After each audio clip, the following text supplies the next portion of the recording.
Josephus,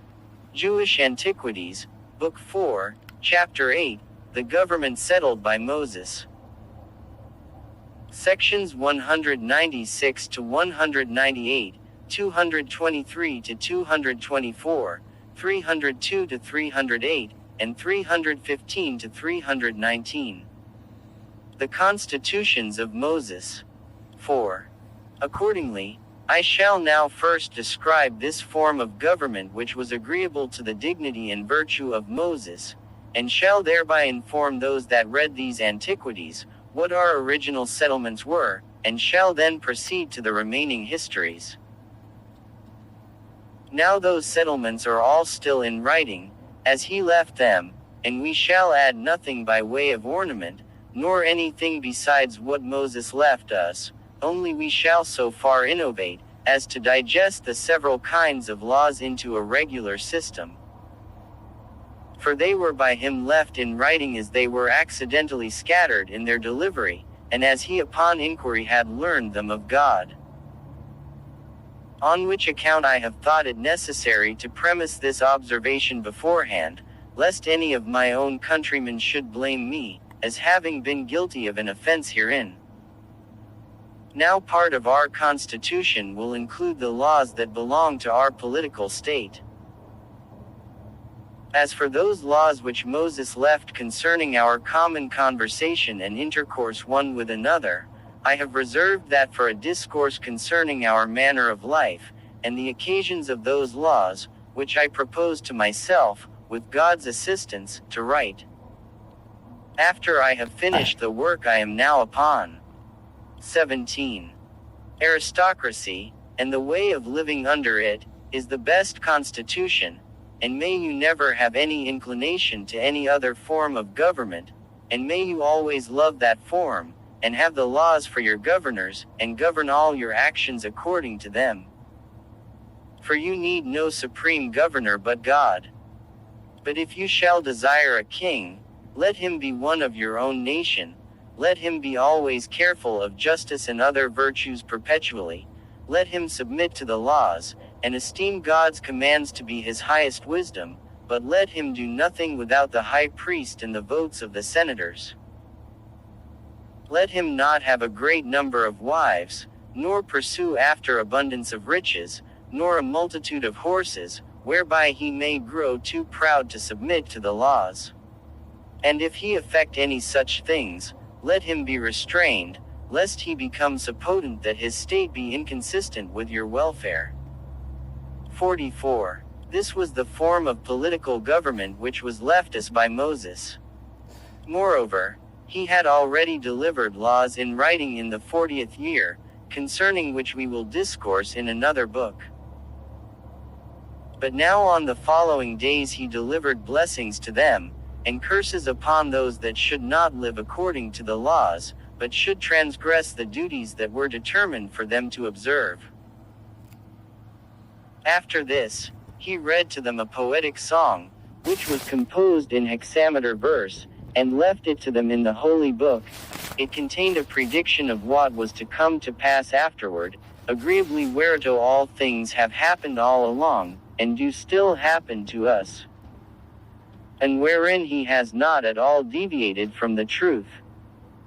Accordingly, he delivered these books to the priest, with the ark, into which he also put the 10 Commandments, written on 2 tables. He delivered to them the tabernacle also, and exhorted the people, that when they had conquered the land, and were settled in it, they should not forget the injuries of the Amalekites, but make war against them, and inflict punishment upon them for what mischief they did them when they were in the wilderness, and that when they had got possession of the land of the Canaanites, and when they had destroyed the whole multitude of its inhabitants, as they ought to do, they should erect an altar that should face the rising sun, not far from the city of Shechem, between the 2 mountains, that of Gerizim, situate on the right hand, and that called Ebal, on the left, and that the army should be so divided, that 6 tribes should stand upon each of the 2 mountains, and with them the Levites and the priests. And that first, those that were upon Mount Gerizim should pray for the best blessings upon those who were diligent about the worship of God, and the observation of his laws, and who did not reject what Moses had said to them, while the other wished them all manner of happiness also. And when these last put up the like prayers, the former praised them. After this, curses were denounced upon those that should transgress those laws, they, answering one another alternately, by way of confirmation of what had been said. Moses also wrote their blessings and their curses, that they might learn them so thoroughly, that they might never be forgotten by length of time. And when he was ready to die, he wrote these blessings and curses upon the altar, on each side of it, where he says also the people stood, and then sacrificed and offered burnt offerings, though after that day they never offered upon it any other sacrifice, for it was not lawful so to do. These are the constitutions of Moses, and the Hebrew nation still live according to them. 47. Now when Moses had encouraged Joshua to lead out the army against the Canaanites, by telling him that God would assist him in all his undertakings, and had blessed the whole multitude, he said, Since I am going to my forefathers,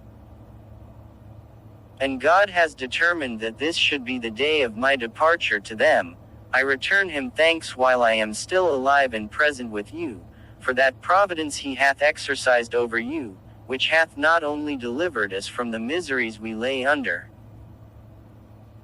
but hath bestowed a state of prosperity upon us, as also, that he hath assisted me in the pains I took, and in all the contrivances I had in my care about you, in order to better your condition, and hath on all occasions showed himself favorable to us. Or rather he it was who first conducted our affairs, and brought them to a happy conclusion, by making use of me as a vicarious general under him, and as a minister in those matters wherein he was willing to do you good. On which account I think it proper to bless that divine power which will take care of you for the time to come, and this in order to repay that debt which I owe him, and to leave behind me a memorial that we are obliged to worship and honor him, and to keep those laws which are the most excellent gift of all those he hath already bestowed upon us, or which, if he continue favorable to us, he will bestow upon us hereafter. Certainly a human legislator is a terrible enemy when his laws are affronted, and are made to no purpose. And may you never experience that displeasure of God which will be the consequence of the neglect of these his laws, which he, who is your Creator, hath